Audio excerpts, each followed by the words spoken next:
मित्रों, एक बार फिर से आपके बीच हूँ और आज का दिन लोकतंत्र के महापर्व का दिन है। आज के दिन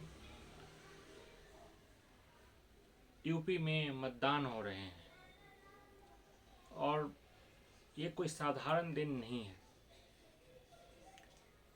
ये लोगों के पास एक मौका है जो भाजपा ने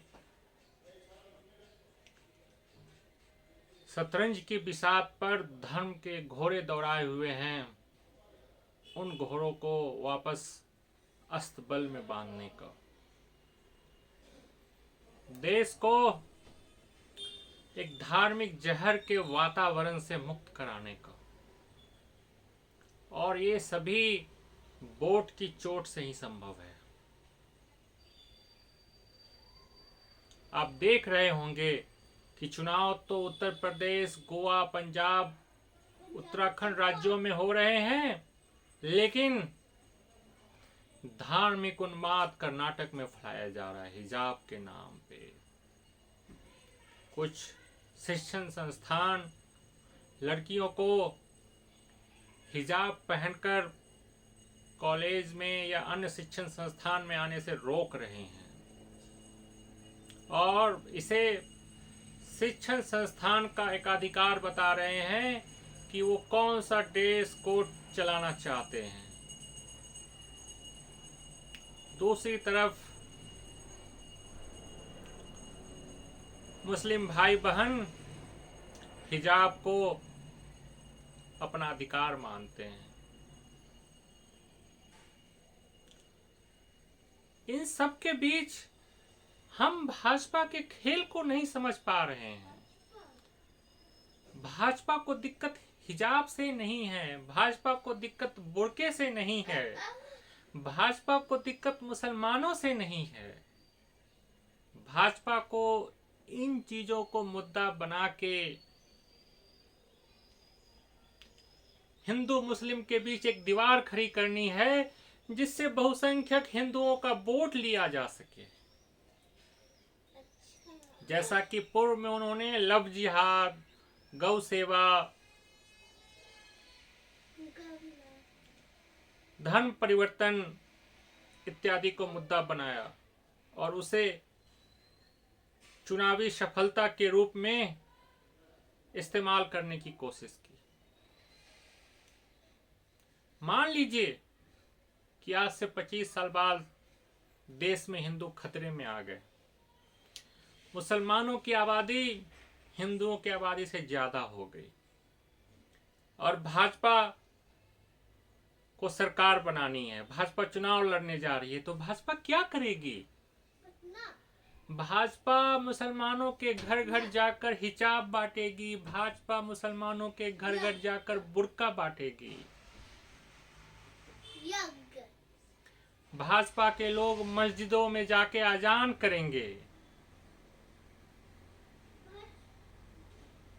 इससे आप समझ सकते हैं कि भाजपा की परेशानी मुसलमानों से नहीं है, न मुसलमानों के धार्मिक चिन्हों से है। उन्हें वोट चाहिए और ये वोट उनकी समझ में हिंदुओं के मन में मुसलमानों के लिए जहर भरकर हो हासिल किया जा सकता है। इसीलिए ये मुसलमानों से जुड़े मुद्दे को उठाते हैं, उस मुद्दे को भड़काते हैं और मुसलमान या जो मुसलमानों के हितैषी हिंदू भाजपा के झांसे में आके हिजाब को, बुर्का को मुद्दा बनाने में भाजपा की मदद करेंगे तो ये अपने पैर पे कुल्हाड़ी साबित होगी। भाजपा को असली चोट हम कहां दे सकते हैं? भाजपा को असल चोट हम चुनाव में दे सकते हैं, चुनाव में हरा कर दे सकते हैं। ये हिजाब, बुर्का, हिंदू मुस्लिम, नित्य मुसलमान, निर्दोष मुसलमान युवकों का मारा जाना, ये तभी संभव है कि जब हम भाजपा को सरकार से हटाएं, भाजपा को देश की सत्ता से उखाड़ फेंके, राज्यों की सत्ता से उखाड़ फेंके। और ये तभी संभव है जब हम भाजपा के विरोध में वोट दें और इन चीज़ों को, जो चीज़ें हिंदू मुस्लिम के बीच दीवार खड़ा करती हैं, उनको मुद्दा नहीं बनने दें। कुछ दिन हम शांति से रहें, हिजाब को मुद्दा न बनने दें। इसी में मुसलमानों की और देश में धार्मिक सद्भाव चाहने वाले लोगों की जीत है। अब हम यूपी के चुनावों पे आते हैं। जो लोग चुनाव के लिए कतारों में खड़े हैं, वो पिछले साल के उन दिनों को याद करें जब उन पर कोरोना की मार पड़ी थी, भयंकर मार पड़ी थी।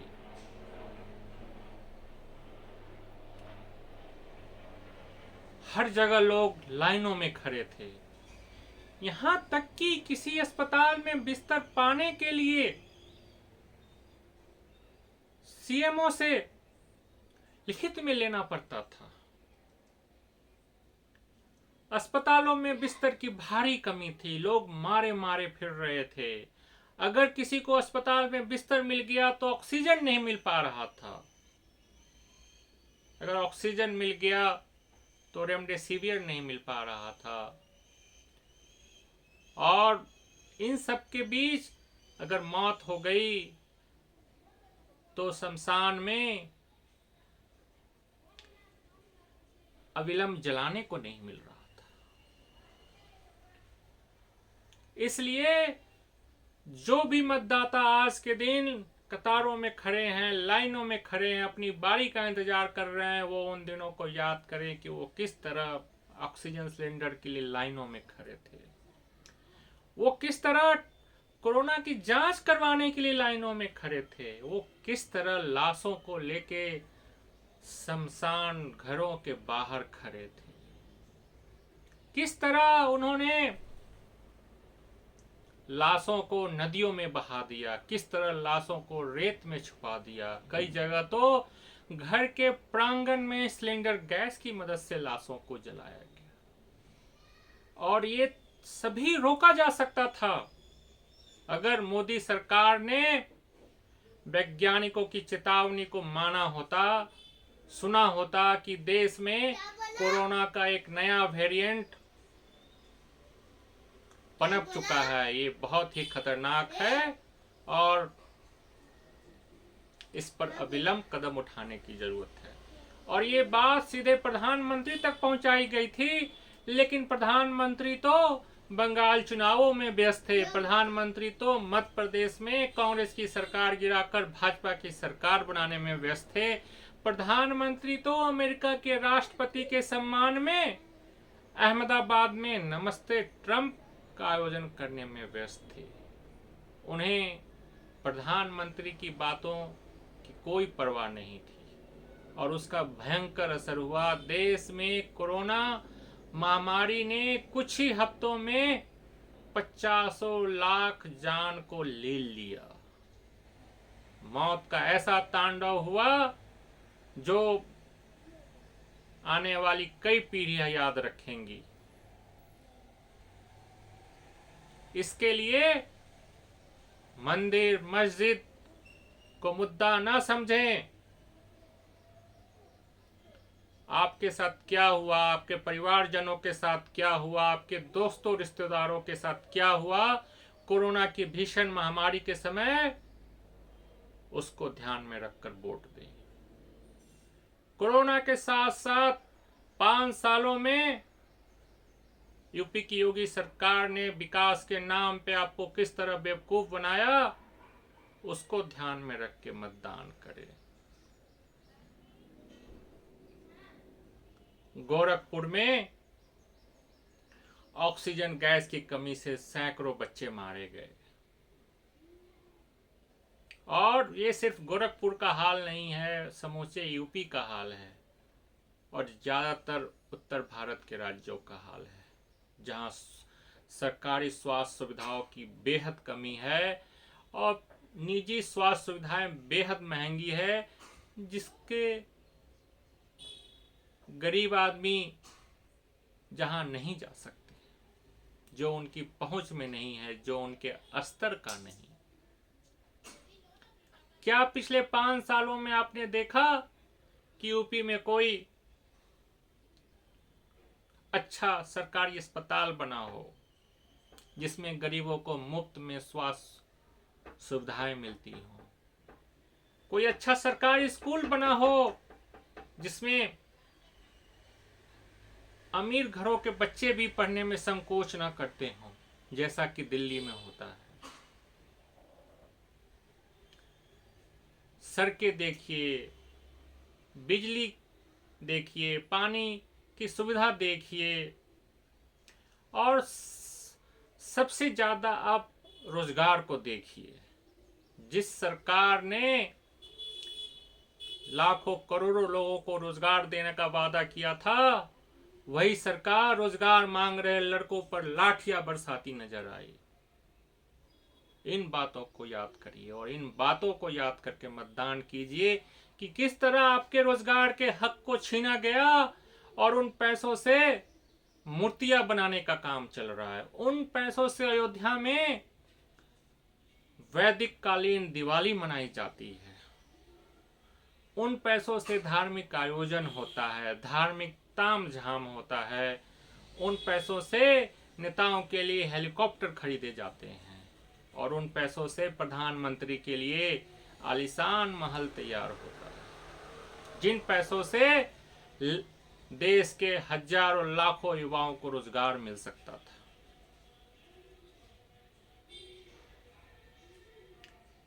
इन सभी बातों को समझ के अपना बहुमूल्य मत एक सही उम्मीदवार को दे और किसी भी पार्टी के झांसे में ना आए, किसी भी पार्टी या किसी भी नेता के अंधभक्त ना बने।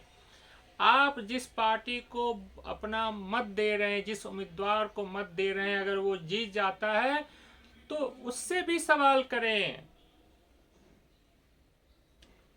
जैसा कि मैं अखिलेश का हिमायती रहा हूं कि इस बार उनको मौका मिलना चाहिए। यूपी में जो तबाही मची है, उस तबाही को खत्म करने के लिए जो उसके विपक्ष में जो पार्टी है उसको मौका मिलना चाहिए।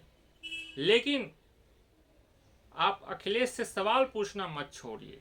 वो जो समाजवाद की बात करते हैं, उनका जो आलीशान घर है, क्या वही समाजवाद की पहचान है?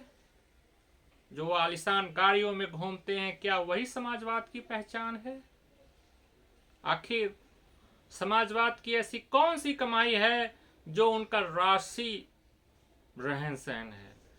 समाजवाद की ये कौन सी परिभाषा है कि मुख्यमंत्री रहते उन्होंने अपने पिताजी के जन्मदिन पर राजसी कार्यक्रम किया, राजसी नाच गाना का आयोजन किया?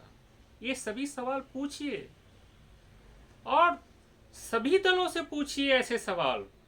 किसी भी पार्टी के, किसी भी नेता के अंधभक्त मत बनिए। सवाल पूछना जारी रखिए। इसी में लोकतंत्र की जीत है। इसी में हम राजनीतिक दल और राजनीतिक नेताओं को निरंकुश बनने से रोक सकते हैं। क्योंकि कोई भी पार्टी, कोई भी नेता सरकार में आने के बाद ये भूल जाते हैं कि वो जनता के दम पे ही जीत कर आए हैं और उनमें अहंकार सवार हो जाता है। इस अहंकार को काबू में रखने के लिए सवाल पूछना जारी रखिए।